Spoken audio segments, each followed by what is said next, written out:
जय जय श्री राधे। श्री सद्गुरुदेव भगवान की जय हो।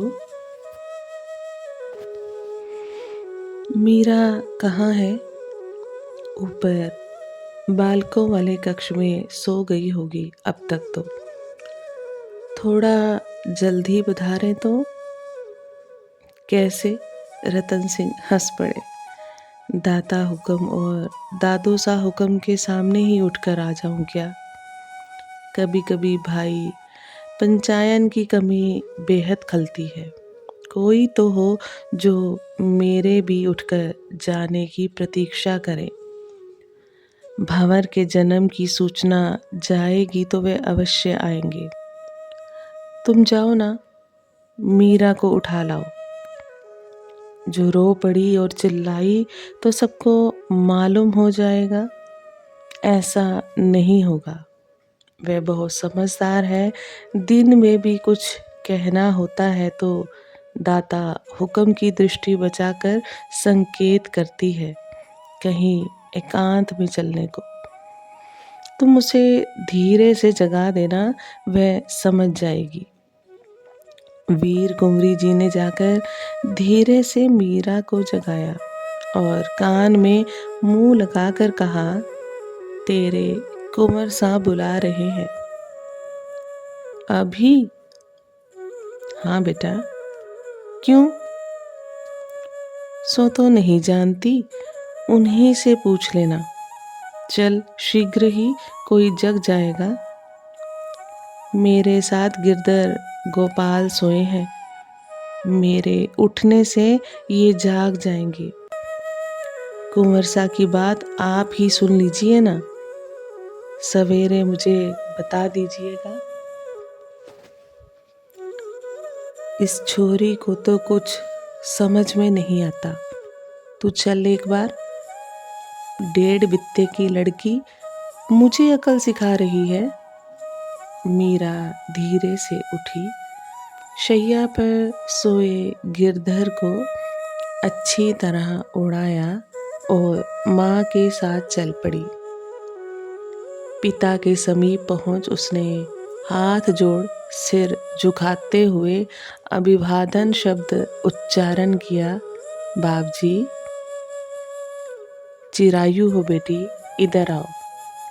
उन्होंने पलंग पर बैठे बैठे ही हाथ बढ़ाकर उसे अपनी ओर खींच लिया। ये तो आ ही नहीं रही थी, कहती थी कि आप ही पूछकर सवेरे बता दें मुझे। माँ ने कहा, नींद आ रही थी ना, तुम्हारी नींद उड़ाई हमने। पर क्या करें, कभी कभी मन बेकाबू हो जाता है। रात के अतिरिक्त तो हम तुमसे मिल नहीं सकते ना। कैसी चल रही है तुम्हारी शिक्षा?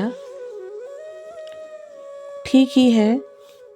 योग में आसन और प्राणायाम सीख रही हूँ। गुरुजी ने योग की उपयोगिता और उससे होने वाली हानियां भी बताई हैं। संगीत में राग रागनियों का अभ्यास कर रही हूँ। घर गृहस्थ का कुछ काम सीखती हो क्या?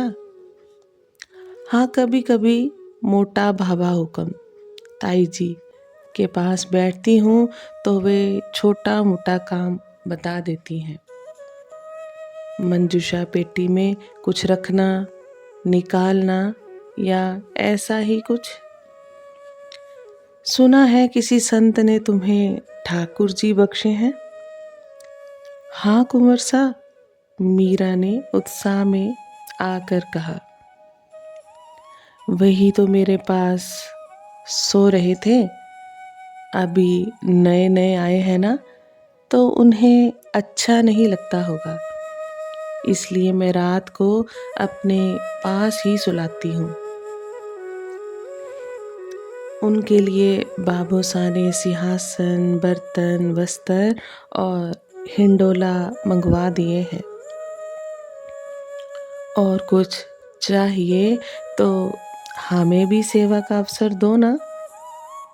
रतन सिंह जी ने मीरा को गोद में उठाकर गालों पर चुंबन देते हुए पूछा, और सब तो है। मीरा ने सोचकर बताया, गिरधर गोपाल के लिए आभूषण नहीं है। आप बनवा देंगे क्या?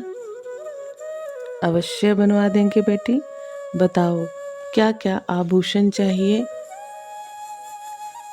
जो आभूषण आदमी पहनते हैं वही गिरधर गोपाल।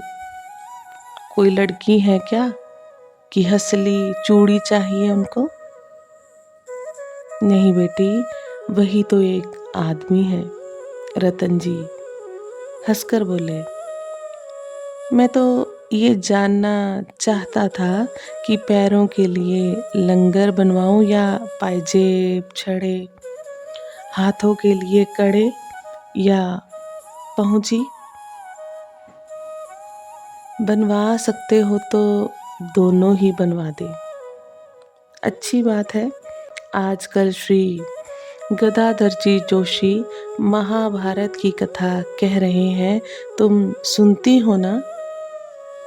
मैं तो नित्य ही बाबोसा के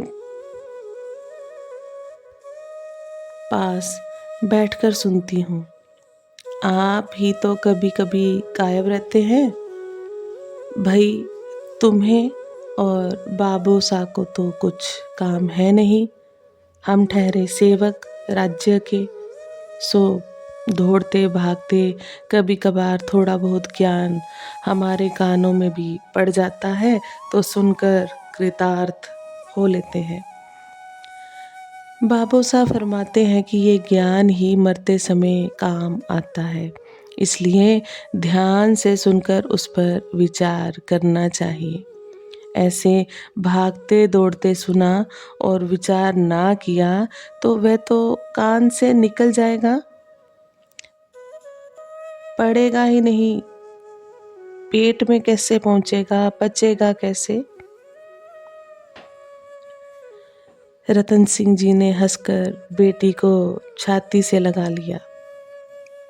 हम तो 4 भुजानाथ से यही मनाते हैं बेटी कि मातृभूमि के लिए रण में तलवार चलाते हुए प्राण छूटे। इसमें ना कुछ सुनना पड़ता है और ना ही गुनना। अत्याचारियों और अन्यायियों से आर्त जनों की रक्षा और प्रभु का नाम, केवल यही तेरे पिता के धर्म कर्म योग और ज्ञान है। तुम बताओ, ये सब तो सीखती हो, स्वास्थ्य के लिए कुछ खेल कूद भी करती हो क्या? हाँ कुंवर सा, बाबूसा फरमा रहे थे कि 1 वर्ष बाद घोड़ा और शस्त्र चालन भी सिखाएंगे। अभी क्यों नहीं? 4 वर्ष की हो तुम, अभी से अभ्यास नहीं करोगी तो समय पर सीख नहीं पाओगी। बाबूसा फरमा रहे थे कि 1 वर्ष में मेरी संगीत शिक्षा पूरी हो जाएगी। वह जो समय बचेगा उसमें सामान्य शास्त्र और अश्व शिक्षा हो जाएगी। अब मैं जाऊं कुंवर सा? गिरधर गोपाल अकेले हैं। हुक्म के पास जाने की राय देते। जाओ बेटी, तुम्हारी माँ तुम्हें पहुंचा आएंगी। नहीं कुंवर सा, मैं चली जाऊंगी, डर वर नहीं लगता मुझे। बाबू आप यहीं विराजे। पिता की गोद से उतरकर मीरा ने माता पिता को पुनः प्रणाम किया और देहरी लांग कर बाहर निकल गई। माता पिता दोनों ही वात्सल्य विगलित दृष्टि से अपनी इस असामान्य कन्या को जाते हुए देखते रहे। मोह माया तो जैसे इसे छू भी नहीं गई। वीर कुंवरी जी ने कहा, बच्चों को माँ से कितना मोह होता है। कोयले की खान में जब हीरा निपजता है तो वह खान भी इसी तरह बिसूरती है। वह क्या तुम्हारा सम्मान नहीं करती? माँ का हृदय सम्मान का भूखा नहीं होता, उसे बालक का स्नेह चाहिए। पास बैठी हो तब भी लगता है बहुत दूर है। क्या कहा तुमने? अभी कितने मीठे स्वर से बोली कि भाभू आप यहीं विराजें।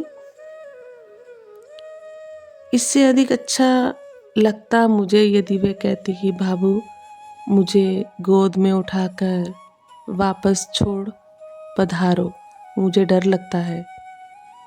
अथवा वह ये कहती कि भाभू मैं भी आपके पास ही सो जाऊं क्या आज? मुझसे अधिक तो उसे अपने ठाकुर जी की चिंता है।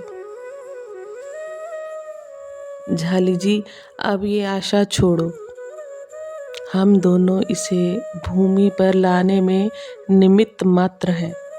ये कोई महान आत्मा है जो अपना प्रारब्ध पूरा करने और जीवों का कल्याण करने आई है। आप सभी वैष्णव जन को श्री हरिवंशी श्री सद्गुरु देव भगवान की जय हो। आगे भी हम इस प्रसंग को बढ़ाने का, गुरु कृपा से चर्चा करने का प्रयास करेंगे।